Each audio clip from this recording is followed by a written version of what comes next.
Jared Polin, FroKnowsPhoto.com, and a couple of weeks ago, Sigma announced 3 new lenses, including a 135 F1.8, but they did not announce the pricing. Now, at that point, I guessed that the price of this 135 1.8 was going to be $1,528. I just took a shot in the dark, and guess what the price actually is? It's $1,399. That is an expensive lens. Now, not overly expensive when it comes to prime glass, but I'm not going to say overly expensive, but expensive when it comes to a third-party piece of glass, especially when Canon offers a 135 f2 for $999. Now, I want to ask a question to somebody right now to ask if it's overpriced. Let's see what they think. Alexa, what is overpriced?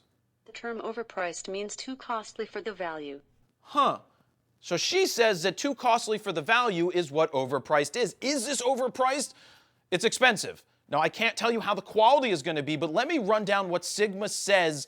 Well, first, the lens is for Canon, it's for Nikon, and if you have a Sigma camera, which I don't know anybody that has a Sigma camera, raise your hand and leave a comment if you actually own a Sigma mount camera, because they make a mount for that, and there's also for an adapter that you can get to work on the Sony E mounts. Now, what do they say this lens is for? They say it's for events, concerts, weddings, indoor sports, press events, and portraits. Absolutely for portraits, because you can get shallow depth of field at f1.8. But personally, I'm not going to shoot an event, a concert, a wedding, indoor sports, or a press event with a 135 f1.8 that's a fixed focal length lens. The only reason I say that is because when you're running and gunning and you need to be able to get the composition that you need to get, you're going to want to use a zoom lens. That's in my opinion. That's where I think Sigma will come out with a 70-200 2.8 sport version for $1399. Now, I don't even think it's a coin flip to decide which one is for you. If you're out there trying to figure out what lenses should you get in the progression of purchasing lenses,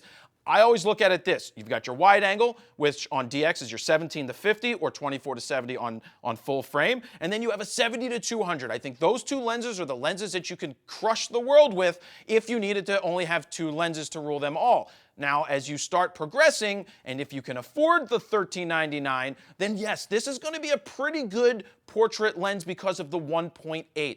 Being able to blow out the background and get that nice bokeh for your portraits and isolate your subjects from the background is going to be what this lens is known for. But is it worth $1,400? If you're a Canon shooter, let me know, would you rather spend $999, or would you spend the extra money for the 135 f1.8? Now, Sigma also says that it has the hypersonic motors, HSM motors, which will help you push all of that glass around quickly. Now, that's something that you don't see when you have a Canon 85 1.2. Now, that's a chunk of glass. It's a slow focusing lens, so maybe this lens could be good for sports, but again, it's not a zoom lens, which means it may be sharper than a zoom lens, but it also makes it harder to shoot moving subjects. But in the studio, they talk about this being designed for high megapixel cameras, edge-to-edge sharpness. That's what they're talking about. I can't wait to get my hands on it to do a 5-minute portrait / real-world review with it. But what do you guys think? Is it worth $1,399 to purchase this lens if you have a Nikon, a Canon, a Sigma, or a Sony? I want to hear what you guys think. Leave a comment down below. I'm going to check out my notes right here for one other thing. Now, Alexa says that it's overpriced. She doesn't actually, she was just defining it. The one last thing is, if you're spending $1,399 on a lens, you probably have a lot of gear.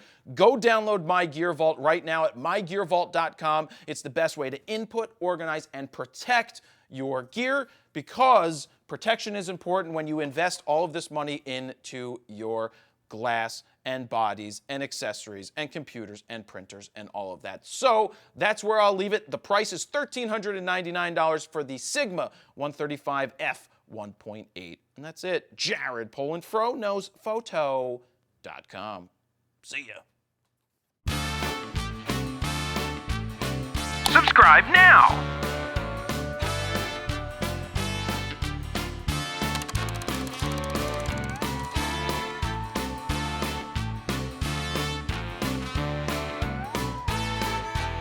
Watch this video.